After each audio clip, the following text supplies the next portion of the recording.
And the second good news is only 20 minutes away, okay? So stay cool. First of all, what is Lex Media Group? We position ourselves not a newspaper company. We position ourselves as a news company. And is the road less traveled, and it makes a lot big differences, because how you scale your IT infrastructure, how you use your existing systems and the cloud systems make a lot big differences. We have Apple Daily, we have Sharp Daily as a newspaper in Hong Kong and in Taiwan. We have Lex Magazines. We have a TV station in Taiwan. We have a video on-demand services in Taiwan. And we have one of the largest animation studio in Asia. So every day, 500 animators try drawing some news, make a story from it.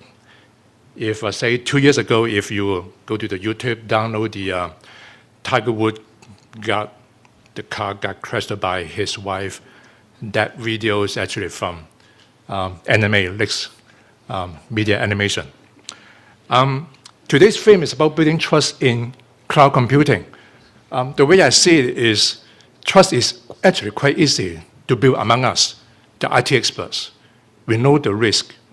We know the risk management. We know the technologies. But how we build trust among me as a CIO and the end users? If I cannot build trust, CIO means career is over. So I have to build trust, okay? So how can I build trust to them? I cannot explain to them all these 3 letters works or 4 letters works, okay? I cannot explain to them all these technology jargons. I explain to them with a picture. What is cloud computing? This is one of the most famous cloud in the world. It's called 6-legs pig. The pig had the pigtail with 6 legs. I have to explain to them, even you store your data in the cloud, you will not lose your data when it rings. Because I have to convince them cloud is a good IT systems, a good way, a new way to work. So today, in the next 15 minutes, I will talk about pain points and applications of cloud computing in media industry. And then what are the risks before you decided to jump, and how we address it. When I sat over there reviewing my slides, I said, oh, that slide covered by Ken, that one covered by Tim, that one covered by Andy, so this one is really quick presentation. First of all, the pain points. 80-20 rules. If you're running an IT department, 80% of your time and resources and money, or 70% of them are actually used to keep something running, your existing system, your legacy system. Only 20% are implementing new things.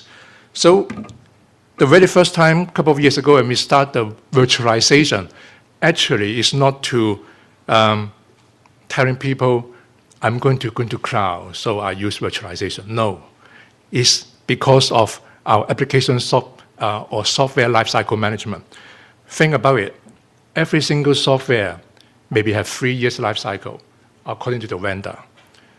Your OS vendors, your database vendors, your middleware vendor, 3 years, 5 years, or 6 years. But imagine you have, say, 300 servers. Use your calculator, you will find that every week you have to migrate 2 servers in the next 3 years to move your legacy system to the new, better system. You were told by the vendor. But how can you move 2 servers every week? By migrating the data, the system, all the testings? You cannot do that. So the better way, at least to us, not only to save hardware, but also to move the software to a virtualized environment. And therefore, you can keep your applications run for 3 years, 5 years, 6 years. When you're ready, you move on to the new OS. If not, keep it running in the virtualized environment. That's how we make the first move. It's not because we want to tell the boss, I want to go to cloud computing. It's not the case. Second pain point, every user's telling me every single day, every hour, we are way too slow. IT team is way too slow to deliver anything quick, especially when you have a new project or crisis. In a media industry, Let's say if I know next week is election day, let's say I was told this morning there's an earthquake in Japan. How can a website handle all the loadings? You just can't. How can you stand all the hits or the traffic? You just can't, no matter how big is your infrastructure in your data centers. So we have part of our, what we call the real-time news or the action news in the public cloud. Share the load to the cloud. Whenever there is some traffic that's out of our expectation, we redirect some traffic to the public cloud and let the cloud serve our customers. This is quick response, and this is how we use the cloud computing. Of course, you have to study how to move your data, move your apps or your applications to the cloud, but that helps. You don't need to invest a lot of money for just an incident in the morning or an event next week. The third ping pong, right sizing. In a media company, we need to encode a lot of things. Some people call it encoding, some people call it transcoding. We need to encode and transcode H.2634 or TS files or WMV, many different video files in a huge encoding farm. Every day we stream up about 7-digit videos to our customers. If you're a Hong Kong citizens, every morning, or Taiwan citizens, every morning from say 7:30 to 9:30, hundreds of thousands of people using their mobile phones above the ground or below the ground to check our videos. So we have a huge video farms, huge encoding farm, and then the DRM servers, and then all this, how to do this in an elastic way or scalable way is using cloud computing. Make your encoding services cloud-based, make your DRM processes cloud-based, and make your streaming in a CDN cloud-based. That is something that we have to do. Is not an option to us, actually. The last ping pong. Many times we promise to users that in 3 months' time, we can deliver dream systems. But in reality, it's not. In the media industry, we want to know who likes our news, who share our news to the internet. In our website, we can sort the news by the view count or by number of likes or number of shares. It basically means word of mouth news category. If you have 200 Facebook friends share that news, it's got to be important news to you. So all this, how can you do it with a legacy systems? Imagine the size of the log. Imagine the size of the events. Imagine how you calculate the number of likes and number of shares. All this requires cloud computing, MapReduce APIs, Hadoop database. All this is just not available in our legacy system. So cloud computing is not a choice. It's mandatory. So what are the risks before you make the jump? I think Ken, Tim, and Andy talk about this a lot already from a technical point of view. This is a table from a Federal Reserve United States about what kind of systems from top to bottom, from the information sites to mission-critical applications. And for the columns from left to right, from scalability, availability, and security, and with a medium, low, and high scale. This is a suggestion that if your website or your services is an information site, you can use a public cloud or hybrid cloud. But if you have production applications for now, or mission-critical applications for now, it's not suggested to move to the cloud yet. But that slide actually early last year. So I think for me, many production systems right now is actually in a private cloud or public cloud already. So you can gauge or you can check your company's situation and then decide what kind of cloud you should use. But for the risk and security concerns, I'm not talking about what Ken, Tim, and Andy all discussed, all those are valid points. I will talk about specifically from two angles. The first angle is service and contractual risk. So the first service risk is vendor lock-in.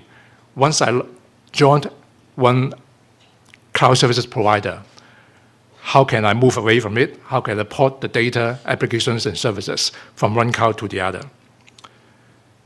The other one is poor SLA. Many times, we sign a poor SLA with our services provider, and in terms of confidentiality and availability. If you are a head of IT, you need to check the SLA in details before you sign anything with the services provider. The third one is, as mentioned before, all your data probably shared with other companies in the same servers, in one location or in other locations. If your data are stored in another location, for example, whether that companies are complying to some regulatory and laws in that countries and cities. Lastly, in terms of a service and contractual risk, is the poor DR plan. I don't know whether you have asked, and in fact, you won't get an answer from Amazon or Azure or other services provider that what is their DR plan. Of course, they have a good DR plan, but you just have no easy way to check, to validate, and to clarify. For the technology risk, also mentioned previously, how to integrate your in-house system to the cloud. Many legacy systems is not web-based. How can you integrate this to a web-based system? And many companies don't have a high bandwidth to connect to the internet. So how can you do cloud-based? If you want to move your application to the cloud, can you afford the high-speed bandwidth? Even in Hong Kong is not expensive in terms of bandwidth, but can you afford it? Secondly, encryption and key management. You probably need to leave your private key and public key to a service provider. And whether you can have a speedy hardware encryption and decryption and how you manage the key are important. Testing and monitoring. I'm not sure whether your service provider can provide you some report about their pen test or audit reports. And more importantly, when you have legacy system running at the same time, how you can integrate these monitoring tools into one. I don't think your operation teams like to have different monitoring tools or consoles for different systems. So that's important, how to integrate this all together, both in the system point of view and business point of view. And lastly, we were told one of the benefits of using cloud computing is I can always scale up or scale down automatically or manually. But what if you're under attack? What if you are overbooked or underbooked? How the SLA or how the contract protect you? That's something that you also need to check again. So all these risks are not necessarily technical, but something you need to share with your business user or your boss. Something that you can do to build trust. By addressing the risk, I just focus in the contractual risk. I would suggest the service provider has to demonstrate the effective and robust security control. They have to be transparent on what we are doing and what they're going to do. And they have to prove they're good in privacy control, has to be in place, and all these preventive, detective, and corrective measures are in place. And if your company needs to store data in multi-destinations or multiple data centers, then you have to ensure the compliance to make sure that you can access to your own data when needed, whenever you need it, anytime, anywhere. And lastly, independent assurance, either by GSA experts or other experts in securities and controls. So in terms of resources, since today is the inauguration of CSA Hong Kong and Macau chapter, I actually suggest you to download this document from the CSA website that's just released late last year about the security guidance. There's a version 3.0. And also, you can also download similar document from Isaka about IT control objectives. So key takeaways, cloud computing, many benefits. At least to a media company, it reduces costs. It provides greater agility. But as all the speakers mentioned, you need to assess the business impact and risk and address the risk with assurance, security, and legal professionals. So shorter than 20 minutes. Any questions, you can send me an email, and I'm not going to tell you it's a cloud-based or not, but send me email anytime or ask me questions during the coffee break. Thank you. So thank you, Mr. Yong. Now is the coffee break, but before it ends, there are a few announcements. First, the demo booth from Deloitte